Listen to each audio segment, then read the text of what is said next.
Assalamualaikum warahmatullahi wabarakatuh. Anak-anakku kelas 4 yang Pak Guru sayangi, yang tentunya kalian masih selalu bersama keluarga di rumah. Mudah-mudahan selalu diberikan kesehatan oleh Allah, amin ya rabbal alamin. Dan untuk pembelajaran SKI kelas 4 kali ini kita akan membahas tentang soal-soal yang pernah kemarin Pak Guru kasih pada minggu yang lalu, dan kita bahas bersama-sama sehingga kalian dapat mengetahui jawaban kalian yang betul atau yang benar atau yang masih belum benar. Bagi yang belum benar, tolong nanti diperbaiki, dibuat coret-coretan ya, supaya nanti ketika ujian semester ganjil, semester pertama nanti kalian bisa menjawab soal ujian dengan baik dan benar. Dan untuk lebih barokahnya, mari kita mulai dengan ucapan Bismillahirrahmanirrahim. Nah, anak-anakku yang Pak Guru sayangi, untuk pembahasan kali ini yaitu pada halaman 13 di buku paket. Nomor 1, kaum kafir Quraisy selalu memberi tekanan dan hambatan kepada Nabi Muhammad SAW. Mereka tidak senang dengan dakwah Nabi. Apa yang menyebabkan mereka tidak senang dan menentang dakwah Nabi Muhammad? Jadi yang menyebabkan kaum kafir Quraisy menentang Nabi Muhammad bukan karena sikap baginda Nabi Muhammad.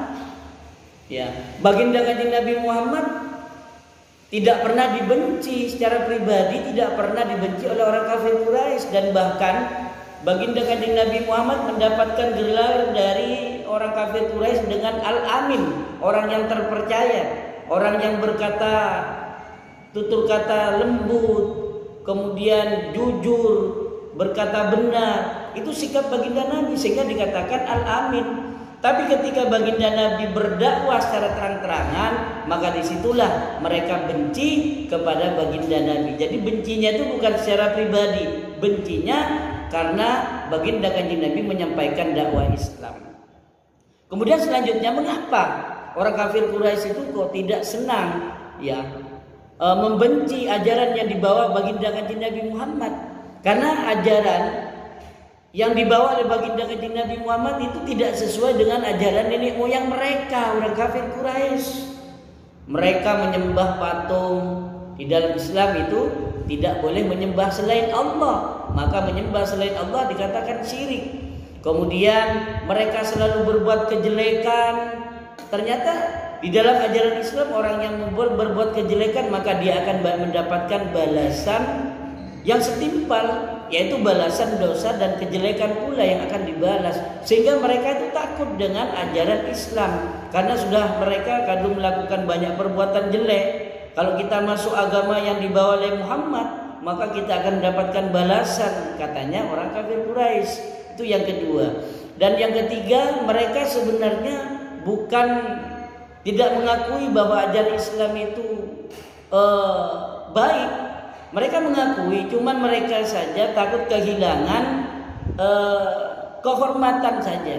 Mereka takut merasa kehormatannya itu kalah dengan keluarga Hasyim, keluarga dari baginda kanjeng Nabi Muhammad, sehingga mereka itu tidak mau ikut ajaran yang dibawa oleh baginda Nabi Muhammad. Kemudian selanjutnya ada juga yang berpendapat bahwa mereka itu pekerjaannya banyak membuat patung, membuat patung berhala. Kemudian di ajaran Islam dilarang kita membuat patung berhala kemudian disembah. Nah, mereka yang tukang membuat patung itu akhirnya jatah pekerjaannya itu terhambat karena gara-gara Islam itu mengajarkan tidak boleh menyembah patung. Akhirnya patung yang dibuatnya tidak laku. Maka disitulah salah satu sebab mereka tidak mau menerima ajaran agama Islam yang dibawa oleh baginda kanjeng Nabi Muhammad. Nomor 2, banyak sahabat Nabi yang mendapat penyiksaan dari kaum kafir Quraisy. Bentuk-bentuk penyiksaan apa saja yang diterima oleh sahabat Nabi? Dan menurut kamu apakah penyiksaan itu dibenarkan dalam agama Islam? Semuanya tidak dibenarkan, karena mereka itu tidak berkeprimanusiaan. Apa yang dilakukan penyiksaan oleh orang-orang kafir Quraisy kepada baginda Nabi dan sahabatnya?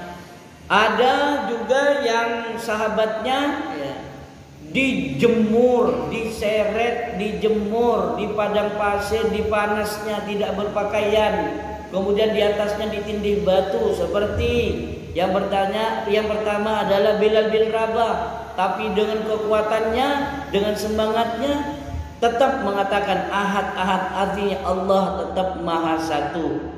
Kemudian ada juga yang bernama Habbab bin Ab, yaitu pembuat pedang, pembuat senjata tajam. Itu pun disiksa oleh orang kafir Quraisy, ditusuk dengan besi yang panas sehingga meninggal dunia. Ada keluarga Yasir juga dibunuh sehingga suami dan istrinya meninggal dunia.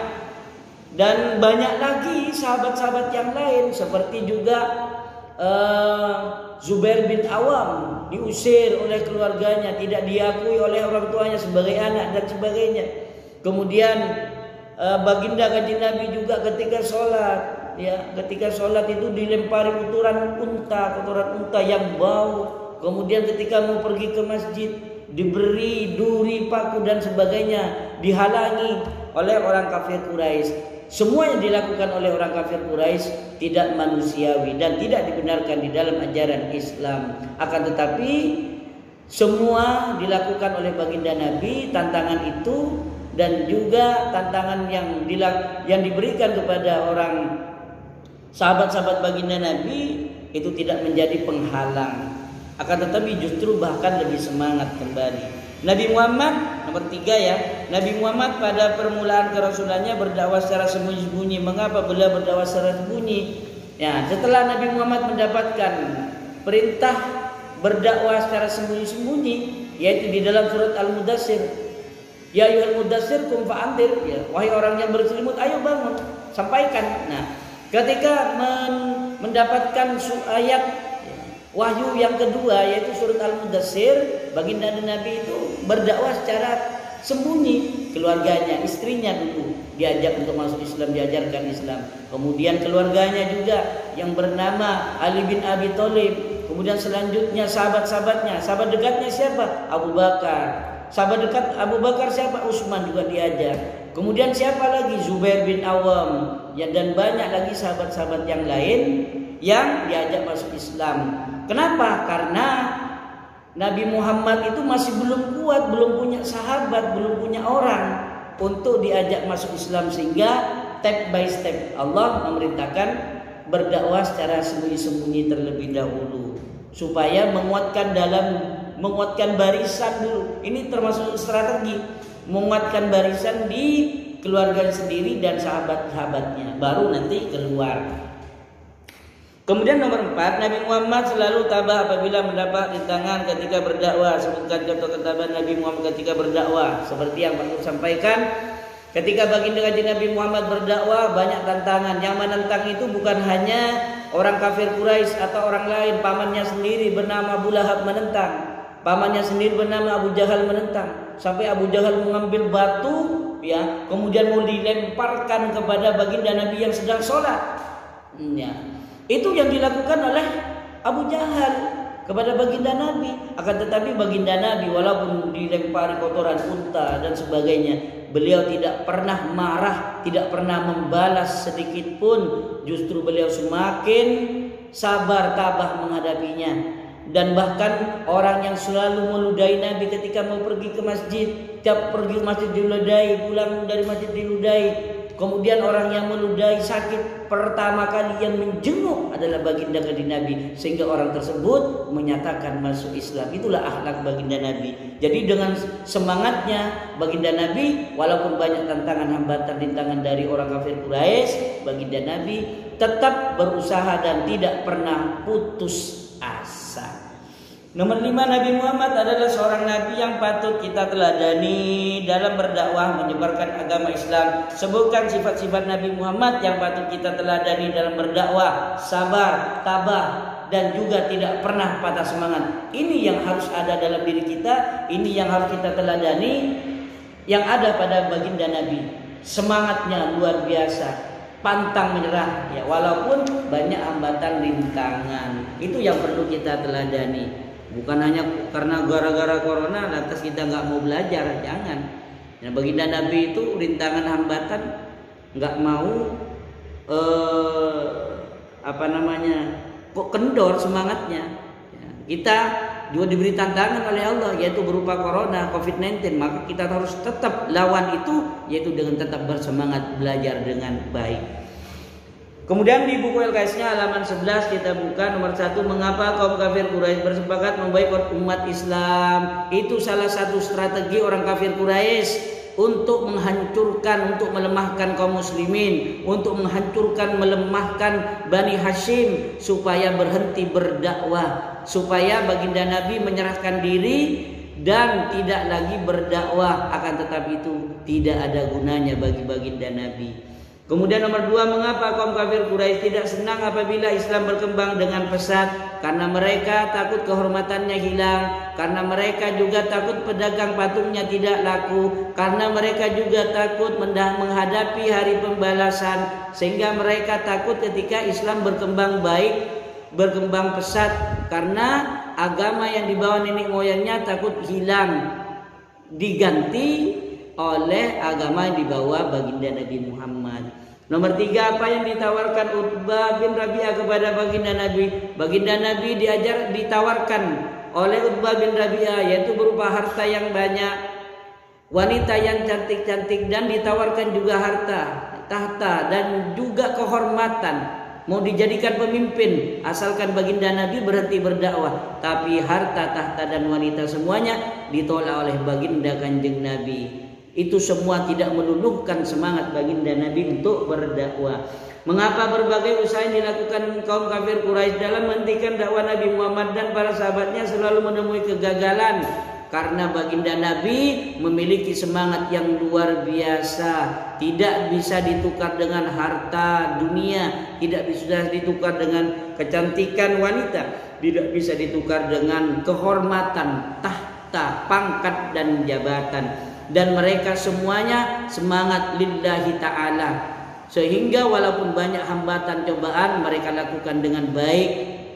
Para sahabat baginda Nabi tidak pernah goyah dalam menegakkan agama Allah, karena mereka semua meyakini bahwa ajaran Islam adalah ajaran yang baik, dan mereka lakukan ikhlas karena mengharap ridha Allah Subhanahu wa ta'ala. Kalau kita ikhlas, yakin insya Allah hambatan, rintangan yang selalu menghadapi kita akan kita terjang, dan tidak akan pernah mengurangi semangat kita untuk berbuat kebaikan. Kemudian selanjutnya, bagaimana sikap Abu Thalib ketika didatangi utusan kafir Quraisy dengan membawa seorang pemuda tampan sebagai pengganti Nabi Muhammad. Nah ini, jadi Abu Thalib itu paman baginda Kanjeng Nabi itu pernah didatangi oleh seseorang, ya, oleh didatangi orang Quraisy. Dia akan ditukarkan seorang pemuda Amran bin Wahid yang ganteng. Mereka datang kepada baginda Nabi membawa seorang yang cakep, yang ganteng, yang bernama Amrah bin Wahid, ya, untuk ditukarkan baginda Nabi. Ya, ini yang membuat Abu Thalib marah kepada orang kafir Quraisy. Enaknya saja kamu, ponaan saya Muhammad mau diambil kamu, saya akan dikasih orang ganteng Amran bin Wahid. Gak mau saya. Ponaan saya mau diambil kamu, dibawa kamu untuk disiksa, sedangkan Amran bin Wahid disuruh jaga dengan baik. Akhirnya marah, ya. Kemudian Abu Thalib ini marah kepada orang kafir Quraisy. Enaknya sendiri, nggak adil. Akhirnya bujukan yang dilakukan orang kafir Quraisy kepada Abu Thalib juga tidak berhasil. Nah, anak-anakku yang Pak Guru sayangi, itulah tadi pembahasan tentang perjuangan baginda Nabi, tabahan, ya, baginda Nabi bersama sahabatnya dalam menegakkan agama Allah, dalam berdakwah. Mudah-mudahan apa yang Pak Guru sampaikan bersama ridha Allah sehingga menjadi ilmu yang nafi' dan barokah. Dan kalian yang sudah mengerjakan, kalian koreksi lagi, bahas kembali, ya. Kemudian yang salah kalian rubah, ya, diperbaiki yang betul. Kalau kurang ya ditambah, sehingga ketika ujian nanti kalian dapat mengerjakan ujian dengan baik. Tolong nanti diulang-ulang kalau misalnya nggak paham apa yang disampaikan Pak Guru diulang supaya kalian itu benar-benar paham. Kemudian selanjutnya kalian kerjakan lagi pada LKS-nya halaman 14, 15 sampai pada halaman 17 ya. Halaman 14, 15, 16 dan 17 itu kerjakan di rumah kalian masing-masing. Nanti ijab dari Pak Guru.